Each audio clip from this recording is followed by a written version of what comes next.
ఓం నమో వెంకటేశాయ. చంద్రశేఖర్ తిరుపతి అప్డేట్స్కు స్వాగతం. తిరుమల తిరుపతి దేవస్థానం రోజువారీ దర్శనాల సమాచారానికి స్వాగతం.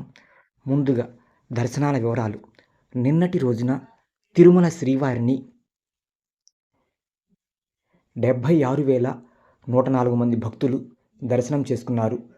అలాగే నిన్నటి రోజున శ్రీవారికి భక్తులు మొక్కుబడుల రూపంలో 32,412 మంది భక్తులు తలనీలాలు సమర్పించుకున్నారు. నిన్నటి రోజున శ్రీవారి హుండీ ఆదాయం 2,92,00,000 రూపాయలు. అలాగే ఎటువంటి టికెట్ లేకుండా నేరుగా తిరుమలకు వచ్చి వైకుంఠం క్యూ కాంప్లెక్స్ 2 ద్వారా శ్రీవారిని దర్శనాన్ని చేసుకోవడానికి వచ్చిన భక్తులు వైకుంఠం క్యూ కాంప్లెక్స్ 2లో 24 కంపార్ట్మెంట్లు భక్తులతో నిండిపోయి నారాయణగిరి గార్డెన్లోని షెడ్లన్నీ కూడా నిండి బయట కృష్ణతేజ గెస్ట్ హౌస్ వద్ద వరకు లైన్ అనేది ఉందండి. వీరందరికీ దర్శనం అనేది సుమారుగా 15 నుంచి 16 గంటలు పడుతుంది. అలాగే తిరుపతిలో ఆఫ్లైన్లో ఇస్తున్నటువంటి స్లాటెడ్ సర్వదర్శనం టికెట్లు, నడక మార్గంలో ఇస్తున్నటువంటి దివ్యదర్శనం టోకెన్లు కలిగి ఉన్నటువంటి భక్తులకు దర్శనం అనేది 5 నుంచి 6 గంటలు పడుతుంది. అలాగే 300 రూపాయల ప్రత్యేక ప్రవేశ దర్శనం టికెట్లు, 500 రూపాయల వర్చువల్ సేవా టికెట్లు కలిగి ఉన్నటువంటి భక్తులకు దర్శనం సమయం అనేది 3 నుంచి 4 గంటలు పడుతుంది. ఇవి దర్శనాల వివరాలు. ఇక ప్రతిరోజు తిరుపతిలో ఆఫ్లైన్లో స్లాటెడ్ సర్వదర్శనం టికెట్లు, ఉచిత ధర్మదర్శనం టోకెన్లు అనేవి ఇస్తున్నారండి. అవి 3 ప్రదేశాల్లో ఇస్తున్నారు. అవి ఒకటి తిరుపతి రైల్వే స్టేషన్కి ఎదురుగా ఉన్నటువంటి విష్ణు నివాసంలోను, అలాగే తిరుపతి ఆర్టీసీ బస్టాండ్ మెయిన్ బస్టాండ్కి దగ్గరలో ఉన్నటువంటి శ్రీనివాసం కాంప్లెక్స్లోను, అలాగే అలిపిరికి దగ్గరగా ఉన్నటువంటి భూదేవి కాంప్లెక్స్లోను, ఈ 3 ప్రదేశాల్లో ప్రతిరోజు తెల్లవారుజామున 3 లేదా 4 గంటల నుంచి దర్శనం టోకెన్లు అనేవి ఇస్తున్నారండి. ఇవి ప్రతిరోజు సుమారుగా 20,000 నుంచి 25,000 టికెట్ల వరకు అందుబాటులో ఉంటాయండి. కావున భక్తులు ఈ 3 కేంద్రాల వద్దకు మీకు ఏ కేంద్రం వద్దకు వెళ్తే దగ్గరగా ఉంటుందో ఆ కేంద్రం వద్దకు వెళ్ళి, బస్సులో వచ్చేవారైతే కనుక శ్రీనివాసం కాంప్లెక్స్ వద్దకు, రైల్వే స్టేషన్లో నుంచి వచ్చేవారైతే కనుక, ట్రైన్లో వచ్చేవారైతే కనుక రైల్వే స్టేషన్కి ఎదురుగా ఉన్నటువంటి విష్ణు నివాసం వద్దకు వెళ్ళి స్లాటెడ్ సర్వదర్శన టోకెన్లు తీసుకోవచ్చండి. మీరు మీ యొక్క ఆధార్ కార్డును మీ వెంట తీసుకుని వెళ్ళి ఈ స్లాటెడ్ సర్వదర్శన టోకెన్ను పొందవచ్చండి. కావున భక్తులు గమనించగలరు. అలాగే ఈ టోకెన్లు అయిపోయిన వెంటనే ఏ రోజుకు సంబంధించిన టోకెన్లు ఆ రోజే ఇస్తారు. ఆ రోజుకు సంబంధించిన టోకెన్లు అయిపోగానే మరుసటి రోజు తెల్లవారుజామునకు సంబంధించిన టోకెన్లు అనేవి ఇస్తారండి. ఆ టోకెన్లు కూడా అయిపోగానే కౌంటర్లు క్లోజ్ చేస్తారు. కావున భక్తులు గమనించి తెల్లవారుజామున 4 గంటల నుంచి మీరు టోకెన్ల కోసం వెళ్ళవచ్చండి. అలాగే తిరుమలకు నడిచి వెళ్ళడానికి 2 నడక మార్గాలు అందుబాటులో ఉన్నాయి. ఒకటి అలిపిరి కాలినడక మార్గం. అలిపిరి కాలినడక మార్గం ద్వారా భక్తులను తెల్లవారుజామున 4 గంటల నుంచి రాత్రి 9 గంటల వరకు నడిచి వెళ్ళడానికి అనుమతిస్తారు. అలిపిరి మెట్ల మార్గం గుండా నడిచి వెళ్ళేటువంటి వారు మీ యొక్క లగేజీని స్టార్టింగ్ పాయింట్లో లగేజీ డిపాజిట్ కౌంటర్ వద్ద లగేజీని అప్పచెప్పి రసీదును పొంది మీరు తిరుమలకు చేరుకున్న తర్వాత అలిపిరి ఎండింగ్ పాయింట్ తిరుమల కొండపైన కుడివైపున లగేజీ తిరుగు ఇచ్చు కేంద్రం ఉంటుందండి. మీ యొక్క రెసిప్ట్ను చూపించి మీ యొక్క లగేజీని పొందవచ్చండి. ఈ లగేజీ అనేది తిరుపతి నుంచి తిరుమలకు చేరుకోవడానికి సుమారు 3 గంటలు పడుతుంది. కావున భక్తులు గమనించి మీ యొక్క లగేజీని తీసుకోవచ్చు. అలాగే ఈ లగేజీని పొందే సమయంలో మీరు డబ్బులేమీ చెల్లించిన అవసరం లేదండి. తిరుమల తిరుపతి దేవస్థానం వారు ఉచితంగా ఈ సౌకర్యాన్ని కల్పిస్తున్నారు. అలాగే 2వ నడక మార్గం శ్రీవారి మెట్టు నడక మార్గం. శ్రీవారి మెట్టు నడక మార్గం ద్వారా భక్తులను ఉదయం 6 గంటల నుంచి సాయంత్రం 5 గంటల వరకు నడిచి వెళ్ళడానికి అనుమతిస్తారు. ఈ మార్గం ద్వారా నడిచి వెళ్ళేటువంటి భక్తులకు 50వ మెట్టు వద్ద దివ్య దర్శనం టోకెన్లు అనేవి ఇస్తారండి. ఇవి రోజుకు 5,000 టోకెన్లు అందుబాటులో ఉంటాయి.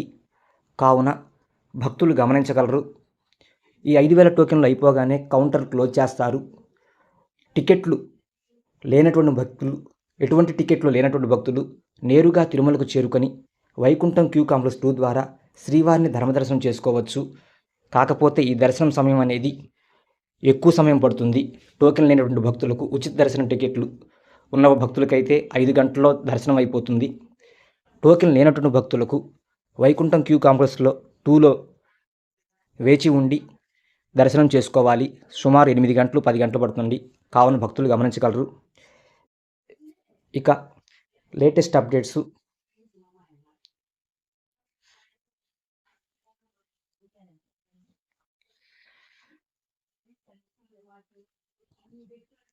ఇక్కడ news.tirumala.org అనే వెబ్సైట్లో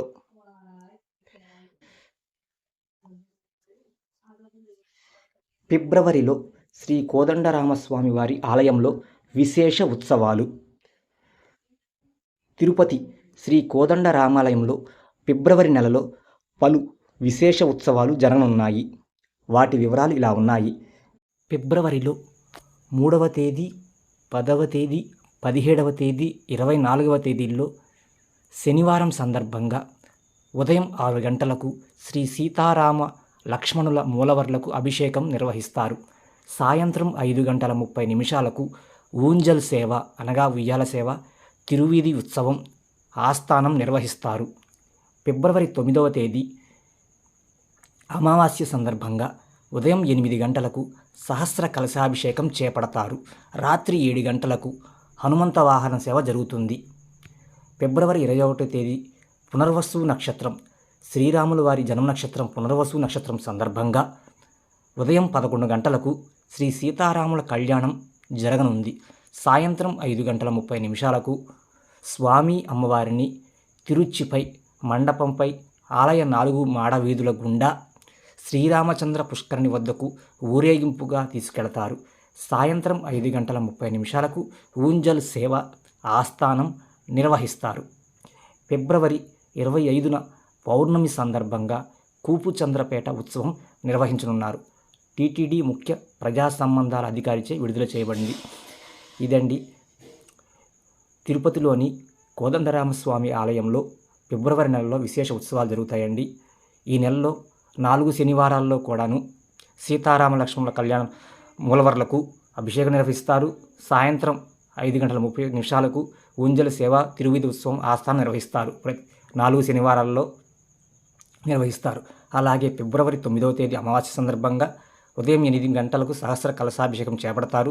రాత్రి 7 గంటలకు హనుమంత వాహన సేవ జరుగుతుంది. అలాగే శ్రీ కోదండరాముని జన్మ నక్షత్రం పునర్వసు నక్షత్రం ఫిబ్రవరి 21వ తేదీ సందర్భంగా ఆ రోజు ఉదయం 11 గంటలకు సీతారాముల కళ్యాణం జరుగుతుందండి.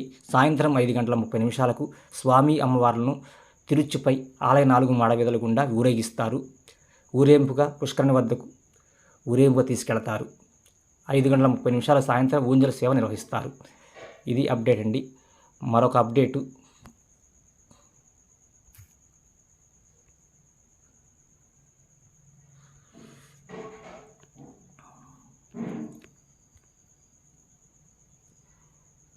ఫిబ్రవరి 8వ తేదీ నుండి 10వ తేదీ వరకు తిరుమలలో శ్రీ పురంధరదాసుల ఆరాధన మహోత్సవాలు. ఫిబ్రవరి 7వ తేదీన తిరుమలలో శ్రీ వెంకటేశ్వర నవరత్న మాలిక కళాకారులకు యువ ప్రతిభ పురస్కారాలు. మీకు చదివి వినిపించే ప్రయత్నం చేస్తాను. కర్ణాటక సంగీత పితామహులు శ్రీ పురంధరదాసుల ఆరాధన మహోత్సవాలు టీటీడీ దాస సాహిత్య ప్రాజెక్ట్ ఆధ్వర్యంలో ఫిబ్రవరి 8వ తేదీ నుండి 10వ తేదీ వరకు తిరుమల ఆస్థాన మండపంలో ఘనంగా జరగనున్నాయి. మొదటి రోజైన ఫిబ్రవరి 8వ తేదీన ఉదయం సుప్రభాతం, ధ్యానం, సామూహిక భజన, నగర సంకీర్తన కార్యక్రమాలు, పురంధర సాహిత్య గోష్ఠి, వివిధ పీఠాధిపతుల మంగళ శాసనాలు, మధ్యాహ్నం సంకీర్తనమాల కార్యక్రమాలు నిర్వహిస్తారు. రెండవ రోజైన ఫిబ్రవరి 9వ తేదీన ఉదయం 6 గంటలకు అలిపిరికి దగ్గరగా ఉన్నటువంటి పురంధరదాసుల విగ్రహానికి పుష్పమాల సమర్పిస్తారు. సాయంత్రం 6 గంటలకు శ్రీవారి ఆలయం నుండి నారాయణగిరి ఉద్యానవనం వరకు శ్రీవారి ఉత్సవ ముత్సులు ఊరేగింపుగా గుంజల్ సేవ, దాస సంకీర్తన కార్యక్రమాలు ఉంటాయి. చివరి రోజు ఫిబ్రవరి 10వ తేదీన ఉదయం సుప్రభాతం, ధ్యానం, సామూహిక భజన, నగర సంకీర్తన, హరిదాస రసరంజని కార్యక్రమాలు నిర్వహిస్తారు. ఫిబ్రవరి 7వ తేదీన వెంకటేశ్వర నవరత్నమాలిక. ఫిబ్రవరి 7వ తేదీన తిరుమలలోని కళ్యాణ వేదికలో యువ కళాకారులతో శ్రీ వెంకటేశ్వర నవరత్నమాలిక గోష్ఠి గానం నిర్వహించనున్నారు. కళాకారులకు యువ ప్రతిభ పురస్కారాలు. సంగీత, నృత్య, వాద్య రంగాలలో నిష్ణాతులైన యువ కళాకారులకు ఈ ఏడాది మొదటిసారిగా టీటీడీ దాస సాహిత్య ప్రాజెక్ట్ ఆధ్వర్యంలో యువ ప్రతిభ పురస్కారాలు అందజేస్తారు. ఈ కార్యక్రమాల ఏర్పాట్లను టీటీడీ దాస సాహిత్య ప్రాజెక్ట్ ప్రత్యేక అధికారి శ్రీ ఆనంద తీర్థాచార్యులు గారు పర్యవేక్షిస్తున్నారు. టీటీడీ ముఖ్య ప్రజా సంబంధాల అధికారిచే విడుదల చేయబడింది. ఇవండి టీటీడీ న్యూస్ అప్డేట్సు. ఈ వీడియో కనుక మీకు నచ్చినట్లయితే దయచేసి లైక్ చేయండి. మా ఛానల్ను చూస్తున్నటువంటి వారు సబ్స్క్రైబ్ చేసుకొని చూడగలరు. ఓం నమో వెంకటేశాయ.